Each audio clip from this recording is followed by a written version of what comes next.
the bite victim and his attacker. Just grabbed the accent. Walker Dudman was playing near a dam on his grandparents' property outside Townsville on Sunday when a snake attacked his dog. I grabbed it by its tail, pulled it up and got it around the neck. He says he'd seen Steve Irwin do the same thing. But he grabs them by their tails and just slowly pulls them up. But while carrying the taipan home, it bit him. A fang snapped off and lodged in his hand. He cut the snake's head off with an axe, then collapsed. Fell down and I started spewing. For 3 days he's been dangerously ill. He couldn't see. Anti-venom saved his life. If it hadn't been the quick thinking AMBOs and doctors and nurses, I think there would be less one child this week. The taipan is the third most venomous snake in the world.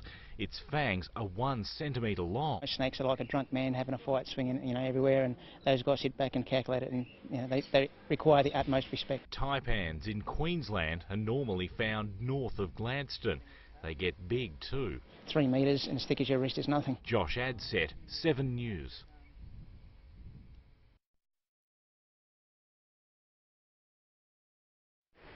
Better late than never. Finally, it felt like summer. What can you say? Absolutely glorious. The mercury rose to 35.3 in the city, but combined with humidity, felt more like 38 degrees. The Gold Coast also had its hottest day since January last year. Oh, unbearable. 35 degrees in some parts at Mermaid Beach, and at Burleigh It was 35.5 when I got out of my car. every beach along the coast was full. They fell down to cool down and kept lifesavers busy. We can't get our flags wide enough to get everybody in today. More than a dozen people were rescued from rips, including a heavily pregnant woman who was dragged underwater by a big wave. 1 week before she's due, so there was some concern. A baby brown snake was causing a lot of concern. It's small, but its venom is deadly. Cold-blooded animals are more active when it's hot, and today's smoking, so I expected a lot of these guys now. The sea breeze was helping to keep temperatures on the coast in the low 30s.